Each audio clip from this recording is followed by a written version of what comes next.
Cowboys. I'm Emily Wickman. And I'm Blake Broadhurst. Welcome back to another episode of the Daily O. First, let's take a quick look at the weather.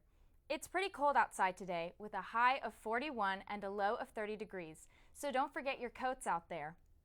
On January 29th, OSU students packed into the McKnight Center for an event called After Dark. After Dark is a one-night event designed by Kanakuk Camp's CEO Joe White for students to worship, hear guest speakers, as well as watch music performances.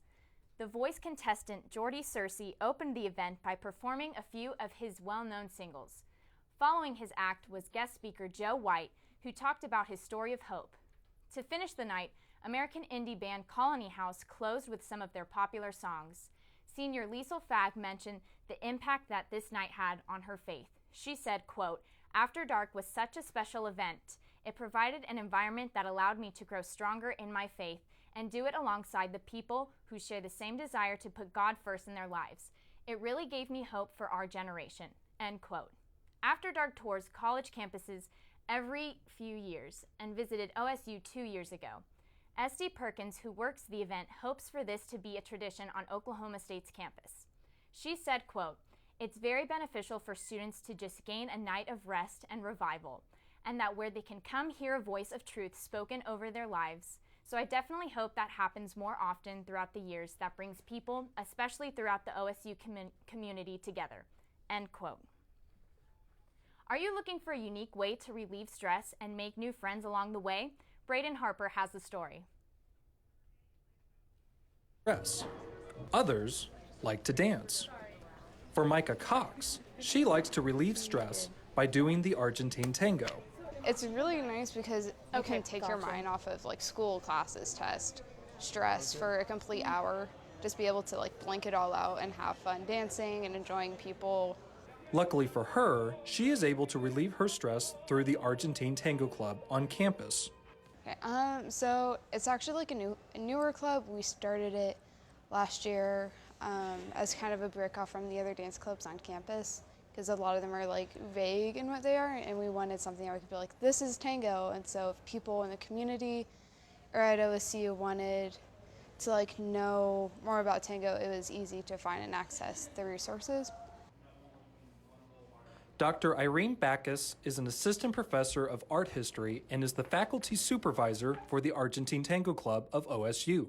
I've lived in Stillwater since 2012, and I've been teaching tango here since 2015. When I first moved here, there wasn't any tango, so I actually got really depressed. So I just started teaching classes because I realized that I needed to build my own community of tango dancers in order to kind of keep my life in balance. So I've been dancing tango since 2008, and I'm really just committed to like the University Tango Club. For Emily Guest, the club serves as an escape from the day-to-day grind. Well, I just started last semester coming to the Tango Club, and I did it mostly as a way to get out of my office. I'm a PhD student, and I feel like you can get really bogged down in your own research, and it gave me a reason to get out of my office and meet all of these people from all over. Not only is the class a great way to relieve stress, it is also a great way to learn about outside cultures. It's a very nonverbal type of communication. And so I can meet someone who knows how to dance tango but doesn't know any English, and we can still have a form of communication without having to speak. Although the club offers a unique class, Dr. Backus says that it is open to everyone. Tango is completely nonverbal. It's just about sort of being in the moment, enjoying the music, and enjoying your partner together. Reporting from Kurt Drummond, I'm Braden Harper. Thanks, Braden. The Argentine Tango Club offers a beginner class on Wednesdays at 7 p.m. and they meet most Mondays at 6:30 p.m. Both classes meet at the Carr Drummond mezzanine. In national news, we have an update on the significance of the coronavirus. Just recently, the members of the World Health Organization declared that coronavirus outbreak, a quote, emergency the issue is further displayed from a recent blockage of a cruise ship near Rome, while a Chinese couple on board showing symptoms are checked before they can exit the ship. And in breaking news for Oklahoma State students, a university travel ban has been enacted to prevent the spread of the virus. The university said in an OSU news release that they, quote, discourage personal travel to China for student faculty and staff at this time. Additional information will be provided as it becomes available. The Community Action Poverty Simulation is taking place again tomorrow from 8 a.m. to 12 p.m. in Jorns Hall at the College of Human Sciences building. The simulation aims to break down stereotypes by allowing participants to step into the real-life situations of others.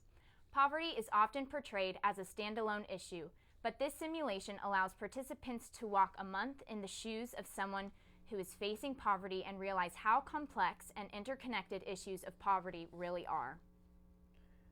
It's the first Thursday on the Daily O this semester, and we're excited to share some more adorable animals with you. When we come back from the commercial break, I'll be sitting with another anchor on the show, Jared Rotaw, so he can tell us about how important it is to adopt pets. We'll be right back. Hey, good recovery on the teleprompter. I That was almost cried. Okay, I move over there, right? good. Yeah.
And now we're back, and I'm here with Jared and TC. So, Jared, tell me a little bit about TC's story and where it all began with you guys. Well, TC and her sister were adopted together by my roommate who had her sister and another guy that I used to know. And we usually kept them together, but that guy ended up leaving town and left TC alone. And so no one was feeding TC, no one was taking care of her, and I decided to step in, take care of her, get her shots, get her spayed and everything. Was it overwhelming to kind of take on this new responsibility, or did you think that you had what it takes? It wasn't overwhelming. I didn't really want a pet at the time. I wanted a dog actually, if I was going to get a pet, but I didn't think a pet was a good idea in college especially. But Right. She's not too much work. She's a little expensive, the shots and getting her Right. spayed and everything. But no, she's a good girl. Oh, calm down, baby. So what do you think some of the benefits are with having a pet in college now that you've had time with her? Oh, it's always nice to have, just like a little friend to come home to that's Right. always excited to see you, and she's real attached to me. She's being a little whiny right now, but no, it's really nice. It's very fulfilling to take care of something, and it's like every now and then you're just like, it used to be a wild animal, but now it's my friend, and that feels Right. good. So what kind of message do you have for any college students or anybody that is planning on getting a pet? It's not something you should take lightly, because they are a lot of work, but it's really rewarding. It's really fulfilling. I think it's something that a lot of people can benefit from, and as long as you're willing to put in the work and you understand that pets can be a little bit expensive sometimes. They can take time. I think a pet is really a good thing to have. I think I think it's always nice to have that responsibility, but like also to, just have like a little buddy that you can hang out with. So do you think after having TC that you would want any more pets in college? I think one's probably enough for now. Right, Maybe yeah. in the future. I wasn't really a cat person until TC, but cats are kind of low maintenance. They're, Yeah. and whenever they're sweet, some cats aren't as sweet, but she's really sweet and she's really attached to me, and I wouldn't mind getting another cat like her someday. I was gonna say, I feel like if you had a dog, it would kind of get out of control, and it'd be not like this where she's just sitting and relaxed while we're having a conversation. Oh yeah, absolutely. Dogs just have so much energy. You Yeah. gotta walk them all the time. They're always real hyper, and Right. some cats will tear stuff up, but she keeps her claws in for the most part. She doesn't tear anything up, and dogs can be like that. So Right, you never know what you're gonna get with them. They're a little bit unexpected, I guess you could say. yeah, absolutely. And you always know what you're gonna get with her. She Yeah. doesn't really do anything too unexpected. Well, that's great. Thank you, Jared. We're gonna take a quick commercial break, and when we come back, we'll have Blake with sports.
Welcome back to the Daily O. Let's jump right into sports. Trade rumors are getting hot in Major League Baseball as there are talks for a mega deal trade between the Colorado Rockies and the Chicago Cubs. According to ESPN's Jesse Rogers, the Rockies and Cubs have entertained the thought of a one-for-one deal that would send Nolan Arenado to Chicago and Chris Bryant to Colorado. Arenado is signed through 2026 with a player option after 2021, while Bryant could also become a free agent at the conclusion of the 2021 season. Rogers added that as a part of the trade talks, the Rockies could pick up a portion of Arenado's salary, in the area of $7 to $8 million per season. Rogers said, quote, "That's how much they need to get rid of Arenado, and he wants out," end quote. Following the trade rumors, Arenado sent a text to MLB.com saying, quote, "There's a lot of disrespect from people there that I don't want to be a part of. You can quote that," end quote. Arenado, the 28-year-old veteran, is a 5-time All-Star, 7-time Gold Glove winner, and 4-time Silver Slugger. He's also finished 8th or better in the National League MVP voting in each of the past 5 seasons. According to ESPN's Jeff Passan, Arenado is frustrated with the Rockies' inaction and apparent lack of desire to add pieces to make the team a playoff contender. The team finished last season 71 and 91. The NBA announced today that they are changing the rules to the All-Star game this year. The changing of the rules have 2 goals in mind: make the game more competitive and honor the late Kobe Bryant. Each quarter will be a mini game for charity. At the beginning of the second and third quarter, the scores will be reset back to 0, with the winner of each quarter winning $100,000 for the charity of their choice. At the beginning of the fourth quarter, the scores will be restored to show the combined score of each quarter. The fourth quarter will be an untimed quarter with a target score. The target score will be 24. which is the number that Bryant wore for the last decade of his career. For example, if the score is 100 to 95, the target score will then be 124. The NBA said there will be multiple tributes to Bryant, his 13-year-old Gianna, and the 7 others who lost their lives in Sunday's helicopter crash. NBA's president for league operations, Brian Spruill, said, quote, "We spent a lot of time considering the right target number to use for the fourth quarter. Through the events of this week, it became clear to us that the only appropriate number for this season's All-Star game is 24, end quote. The target score is the latest addition to the NBA's quest to make the game more competitive, something that players have wanted for some time. Spruill said, quote, we've been very focused on making it more competitive, making it more exciting, and making it fun, end quote. The All-Star game will take place Sunday, February 16th in Chicago, Illinois. In MLB news, the Houston Astros have officially hired Dusty Baker to be their new manager. Amid the sign-stealing fiasco, the Astros turned to an experienced skipper with a knack for winning. The deal is for 1 year and includes a team option for the 2021 season. In a statement, Astros owner Jim Crane said, quote, "Throughout his successful career, Dusty has embodied the qualities that we are looking for in a manager. He's a winner, and more importantly, a strong leader who has earned the respect of players, not only his players, but of virtually everyone that he has touched in baseball." End quote. Baker, who is now 70 years old, is the oldest manager in Major League Baseball. Having last managed the Washington Nationals in 2017, he ranks 15th in career wins with 1,863 wins over 22 seasons. He last guided the San Francisco Giants to the National League pennant in 2002. Since being let go in 2018, Baker has served as a special advisor to the Giants, working in both the baseball and business operations of the club. In a statement, Baker said, quote, "I'm extremely thankful for this opportunity. This is a great ball club with outstanding players that know how to win. I applaud Jim Crane for the leadership that he has shown in recent weeks and look forward to working with him and the players to bring a championship to the city of Houston." End quote. Baker will place A.J. Hinch, who was fired among the sign-stealing allegations that have occurred this offseason. Days after the allegations, Alex Cora, a bench coach for the 2017 Astros, who went on to manage the Boston Red Sox, was fired for similar allegations, along with Carlos Beltran, a key veteran player on that Astros team, who had just been named the New York Mets manager in November. The Mets have since then hired Luis Rojas as manager, and the Red Sox have still not filled their vacancy. The Cowgirls hosted the TCU Horned Frogs last night, and our own Cameron Bloom has the scoop. Cameron? Cowgirls basketball hosted the TCU Horned Frogs here in Gallagher-Iba Arena. The game was shooting back and forth from the first half, and TCU led 33-30 with OSU playing very well defense, but having trouble converting off of their turnovers during the first half. When you go through adversity, it'll define who you are as a person and how you handle things. And our kids are battling. I mean, we're battling. We're doing our best to get after people. The largest lead either team had from this game was no more than 5 points. Vivian Gray ended the game with 19 points and was 2 for 3 from the three-point line. I think with her size and athletic ability that Vivian Gray is our best defender. And there were times that we had her on her, and then we moved her to Woods. We had her on Ray, and it seemed like who she came off of, they went to work on. There were 20 lead changes in the game, and TCU ended up getting the last of the points. It was a close game and a heartbreaker for our OSU Cowgirls. I could have stepped up more.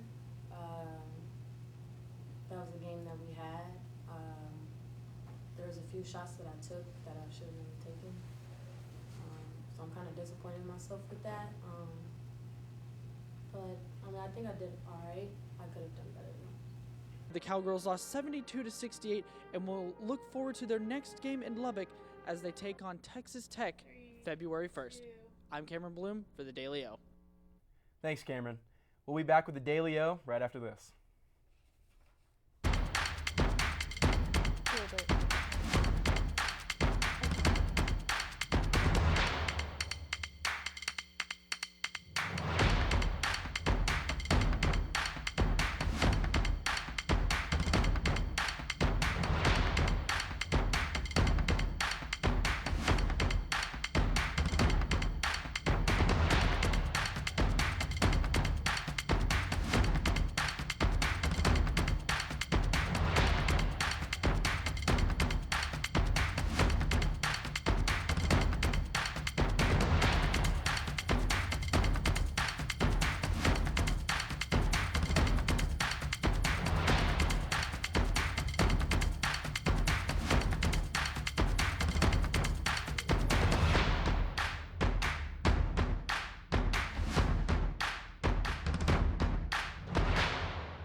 and welcome back to the Daily O. I'm Emily Wickman. And I'm Blake Broadhurst. In news, we covered an Argentine tango class on campus, how the coronavirus is developing, and our annual poverty simulation. And in sports, we talked about Major League Baseball trade rumors, the NBA, as well as cowgirl basketball. Next, we'll take a closer look at our weather for the week. So on Thursday, it'll go from 41 to 30 degrees. Friday, 52 with the low of 29. Saturday, a high of 63 and a low of 39. Sunday, a high 74 and a low of 52. Monday, a high 71 and a low of 39. And on Tuesday, a high of 45 and a low of 27. Thanks for tuning in to the Daily O today. Make sure you're also checking us out on Instagram and Twitter at the DailyO_TV. You can also watch us on Amazon Fire Stick, Roku, Apple TV, and Sudden Link Channel 112. For the Daily O, I'm Emily Wickman. And I'm Blake Broadhurst. Have a good night. Oklahoma State. Good stuff. God, that was so easy.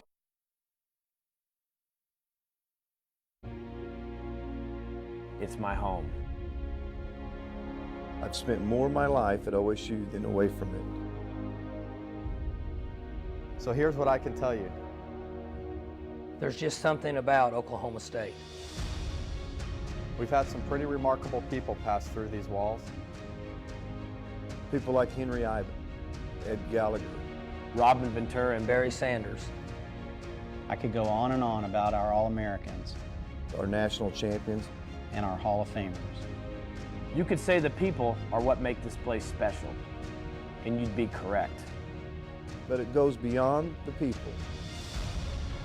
There's something else about Stillwater that attracts greatness. Maybe it's the hard work that all of us have put in during our time here to make something of ourselves. Maybe it's the trials we've endured as a family. We've been tested in ways that most people cannot understand. Yet we never waver in who we are and what we believe in. We've proven we can win at the highest level.